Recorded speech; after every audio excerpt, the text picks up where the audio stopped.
Адам чоңойгон сайын ал тууралуу айтылган сөздөр дагы чоңой берет. Адам жаш баласыз, бактылуу ойноп күлүп жүрө бересиз, эч кандай көйгөй маселе жок. Башыңызда түшүк маселе жок. Бирок чоңойгонуңуз сайын жоопкерчилик чоңоет, жыргалчылык азаят. Үйлөнөсүз, эртең эле бала чакалуу болосуз, аларды үйлөш керек, жайлаш керек, окутушум керек, окутушум керек деген маселелерди, ой түшүктөр, маселелер башыңызга кептелген учурда анда жаштык убакытты туура пайдаланган дейт да. Себеби өтө тездик менен өтөт жаштык. Жаштык кайра келбейт. Жаштыкта карылыктын дагы, акыреттин дагы ичин бүтүрүп койгон. Ал дегени иште эле жүрөрү деген эмес. Тахажжуду дагы окугун, намазыңды дагы кылгын. Бирок намаз эле окуп жүрүп ишиңди таштап койбогон. Эртең карыганда тубал эртең куруп бербейт эч ким. Үйдү жылуулап эч ким жакшы кылып бербейт сага. Жаштыгыңда бүтүргүн бул дүйнөнүн акыреттин ишин дейт да.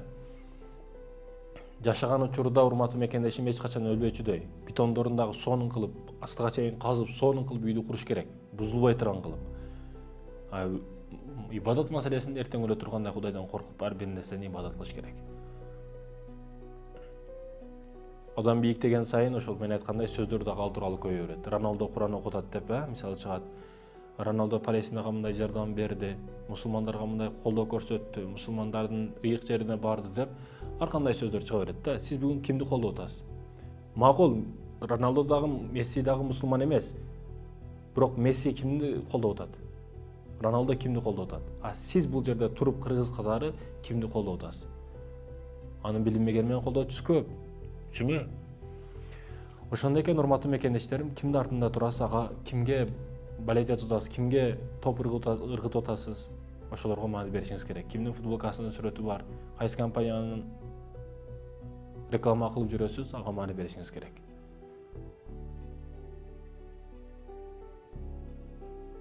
Көптөгөн маселелерде дагы, мисалы, кээ бирөөлөр ал христиан, мусулман эмес, бирок мусулман, кээ бир мусулмандар, шейхтер, алымдар, кээ бир күчтүүлөр кыла албаган иштерди кылып коюп атат да, мусулман болбой туруп. Эгер ал мусулман болсочу, мусулман болуп калса кандай иш кылат? Анда дагы 24 саат убакыт бар, Роналдодо дагы, сизде дагы 24 саат убакыт бар. Бирок ал 24 саатын башкача өткөзөт, сиз башкача өткөзөсүз. Майын нерсе жебейт, тренировка өз убагында, күн сайын 3-4 саат өз үстүндө иштейт, мээнет кылат, эмгек кылат, нафсин тыят, жыргап жүрсө болот. Эсебинде кыздар өтө көп, машина өтө көп, акча өтө көп, толуп атат, каалагандай жашаса болот. Болду, мындан аяга токтотуп дагы койсо болот. Бирок анын максаты эмне? Тарыхта калыш. Андай адам болбош керек. Мен жалгыз болушум керек. Кечээги күнүмдөн көрө бүгүн жакшыраак болушум керек деген нерседе аракет кылат. Телефонду эч качан тутуп 4 секунддук, 5 секунддук видеолорду өткөрүп астыга жетпейсиз. Көргөн нерсеңиз эмне бүгүн? Жыпырык тамашабы? Болбогон нерселер күлдүргүч, жылаңач кыздарбы? Эмнени көрүп атасыз? Көргөн нерсеңизде маани маселе көп. Кимге баягыдакай неме таштагансыз? Кимдин көрөрманысыз, кимдин угарманысыз? Маани беришиңиз керек. Максатыңыз эмне? Максатыңыз ошондой күлдүргүч тамашачы болушпу?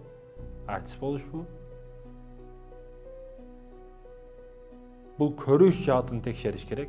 Статистиканы башканы карасаңыз, бүт көрөрмандар ошо клипти көрөт, тамашаны көрөт, күлдүргүчтөрдү көрөт.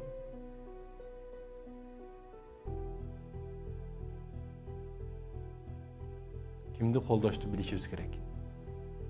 Кимди коргошту дагы билишибиз керек. Болбогон калпыр бизге бомба туткан адамды бул жакта болеть этип, коргоп, колдоп, анын кереги жок. Урматтуу мекендештерим, маани максатыбызды аныктап алайлы.